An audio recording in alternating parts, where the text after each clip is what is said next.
बलि ने ऐसा ही किया, गौ सेवा की, संत सेवा की और गौ और गुरु सेवा की।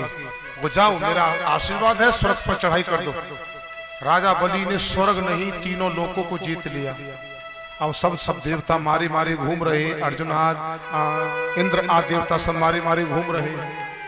तो पुत्र के जीवन में जब कष्ट आता है ना, तो माँ को बड़ा कष्ट होता है। देवताओं की माता अदिति है, कश्यप भगवान के पास आई और कहने लगी, प्रभु मुझे पुत्र चाहिए, जो कि इंद्र के यहाँ, राजा बलि के यहाँ जाकर के तीनों लोगों की भिक्षा लेकर के आए।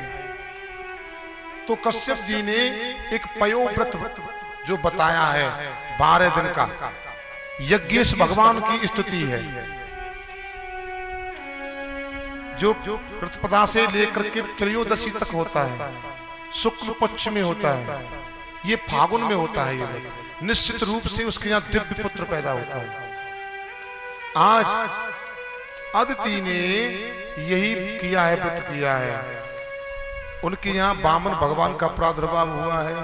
मैं थोड़ा ज्यादा विस्तार नहीं कर रहा हूँ क्योंकि समय कम है और राम कथा भी है, वैसे उसको भी थोड़ा हल्के हाथ से कहना है, फिर मेरे भगवान का प्राकट होगा। आज वामन भगवान का प्राकट हो गया है। बोले वामन भगवान की जय। बड़ा सुंदर स्वरूप है, बिंबा फल जैसे होठ है, टमाटर जैसे गाल है, बटुआ जैसे मुंह है, छोटे छोटे चरण है, छोटे छोटे हाथ है। छत्रपति शिवाजी आए, उन्होंने छाता दिया, ब्रह्मा जी आए, उन्हें कमंडल दिया, चरण खड़ामू दिए, जनेऊ संस्कार हुआ। जिसका जनेऊ संस्कार होता है ना, तो वो गांव में से भिक्षा करना पड़ता है, और जो कुछ भिक्षा मिलता है गुरु को देना पड़ता है। गुरु जी बोले, भाई बामन, मैं इस भिक्षा से खुश नहीं हूँ, राजा बलि के यहाँ जाओ, तीनों लोगों की भिक्षा लेकर के आओ, तभी खुश होऊंगा मैं। आज मेरे प्रभु चल दिए, प्यार से जा रहे हैं और यज्ञशाला में, राजा बलि की यज्ञशाला में पहुंचे हैं, स्वागत किया है। स्वागतम मे नमस्तव्यम ब्रह्म किम करवामते, ब्रह्मर्षीणाम तपः साक्षान् मन्ये त्वयार्य वपुधरर्वम। आपका बहुत बहुत स्वागत है। भगवान वामन का रूप देख करके गदगद हो गई। प्रभु आज तो मेरी यज्ञशाला पवित्र रह गई, यज्ञ भी सफल है गई, मेरे पितृ भी आज तृप्त हो गए हैं। ऐसे वामन को दर्शन करके प्रभु मैं तुमको क्या दूं? भगवान बोले, बड़ा खुश हो रहा है हमको देख करके। किसी से कुछ लेना होता है ना, थोड़ा सा दिखावा करना पड़ता है, बातें इधर उधर की माननी पड़ती है। भगवान बोल नहीं रहे, माला चल रही है। अरे क्या चाहिए प्रभु में? बहुत देर से तुमसे कह रहा हूं, कुछ तो मांगो। गा कांचनम गुणमद धाम मुष्टम तथा न पेयुमुतवा विप्र कन्या।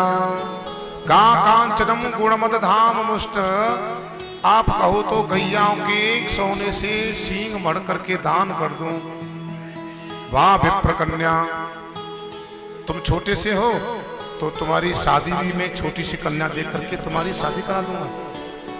अरे कहो तो सही, मैं क्या कहूं? भगवान की माला पूरी भई। बोले, राजा बलि तुम क्या कह रहे थे? भाई देखो हमारी शादी, चलो कोई बात नहीं, गैया आप हमको दान करेंगे तो हम छोटे से भैया, हमारे बस की बात नहीं, गैया चराएगा तो कोई बात नहीं प्रभु, शादी कर लो। तो भाई हम शादी कर लेंगे तो भाई एक छाता है, हम इसी छाते में रहते हैं। अब कि प्रभु हामी तो भरो, मकान तुम्हारे लिए बनवा दूंगा, कोठी बनवा दूंगा। चलो कोठी तुम बनवा दोगे तो भोजन व्यवस्था आप चिंता न करो, भोजन के लिए तो ऐसा है मेरे भैया। अरे प्रभु भोजन के लिए तो ऐसा है कि मैं भंडारे खुलवा दूंगा।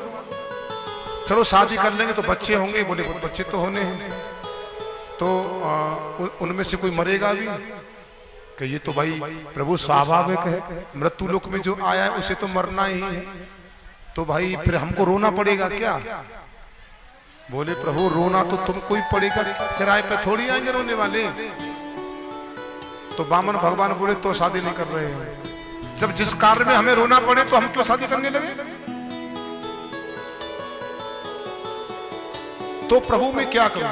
आप कुछ तो मांगो, मैं तुम्हें देने के लिए तैयार हूं।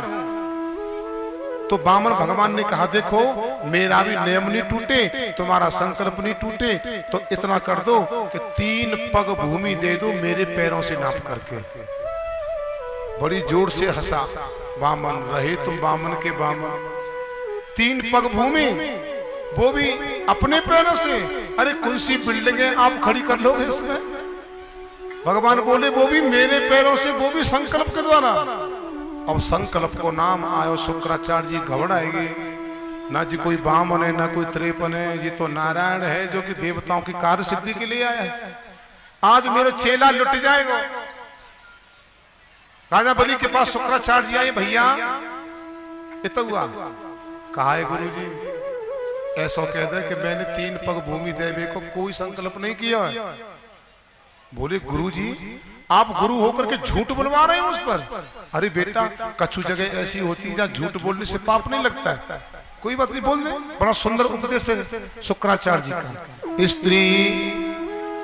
स्त्री सुनर्म विवाहे च व्यर्थते प्राण संकटे गो ब्राह्मणार्थ हिंसायाम नानृत्यम स्यायुच गुप्सितम।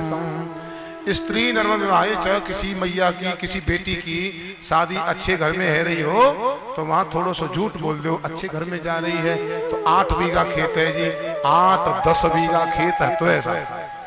अब ये मत कह दियो यहाँ से लेकर के और मुड़सान तक जेई के खेत है जी, जेई की पटिया, ऐसा बहुत झूठ बोल जाएगा फिर। स्त्री नर्म विवाहे च व्यर्थते प्राण संकटे, किसी के प्राण संकट में झूठ बोल दो, तुम्हारे झूठ बोलने से प्राण बच रहे तो वहां पाप नहीं लगता है। गौ की हत्या है रही हो, वहां तुम्हारा झूठ बोलने से उसके प्राण बच रहे तो बोल दो। किसी की हिंसा हो रही हो, किसी का अपमान हो रहा हो, किसी का धन हरण हो रहा हो, चेला तेरो धन हरण है रो भैया, तो जाकर मार झूठ बोल दे। देखो प्रभु अगर ये साक्षात भगवान है तो मैं समझूंगा कि भगवान मेरे यहाँ भिक्षा के लिए आए। अगर ये बामन है तो 3 पग से 3.25 भी नहीं ले सकते। संकल्प तो लूंगा मैं। आज मेरे प्रभु ने संकल्प लिया है। भगवान बोले भाई संकल्प लो। जल डाला, सागर की ठोटी में जाकर के शुक्राचार्य जी बैठ गए। भगवान बोले अपनी हरकत से बाज नहीं आ रहे। अपनी कुशा से एक सीख निकाली और उस सागर की ठोटी में, पहले सागर चलते थे, सागर की ठोटी में डाल दिया। शुक्राचार्य जी की एक आंख गोविंदाय नमो नमः। गुरु की दृष्टि में अगर भेद होता है तो गुरु के साथ ऐसा ही होता है। गुरु की दृष्टि में भेद नहीं होना चाहिए, सब चेला एक समान होने चाहिए। संकल्प लिया, प्रणाम किया भगवान को। मेरे भगवान तो लाखों किलोमीटर के है गए हैं। दोनों पैरों में तीनों लोकों को नाप लिया। तीसरा पैर कहां रखे राजा बलि? नरक में जाना पड़ेगा, संकल्प किया था तुमने। बोले प्रभु एक बात बताओ, धन बड़ा होता है या धन का मालिक? वो धन का मालिक बड़ा होता है तो 3 पैर, तीसरा पैर मेरे सर पर रखो। भगवान ने कहा राजा बलि धन्य है, मैं तो तुझे छलने के लिए आया पर तूने मुझको छल लिया। जाओ मैं स्वतल लोक का राज देता हूं तुमको। राजा बलि ने कहा प्रभु स्वतल लोक का राज तो मैं कर लूंगा पर मुझे एक बात है। बोले क्या? कि मेरे 52 दरवाजे हैं, उन 52 दरवाजे पर हर दरवाजे पर आपका दर्शन हो मुझे। तो भगवान बोले तुम्हारा पहरेदार बन करके रहे हम। बोले प्रभु इस बात को नहीं कह रहा। आज मेरे प्रभु 52 जो दरवाजे हैं उन पर पहरेदार बनकर खड़े। लक्ष्मी जी को मालूम पड़ा अब कैसे आए भगवान। नारद जी ने सलाह बताई कि रक्षाबंधन पे जाना है और तब राखी बांधना है और भैया कुछ न कुछ देगा बहन के लिए, पहरेदार को मांग लेना है, तभी तो तुम्हारे हस्बैंड आ सकते हैं, नहीं तो वही ठीक रहेंगे।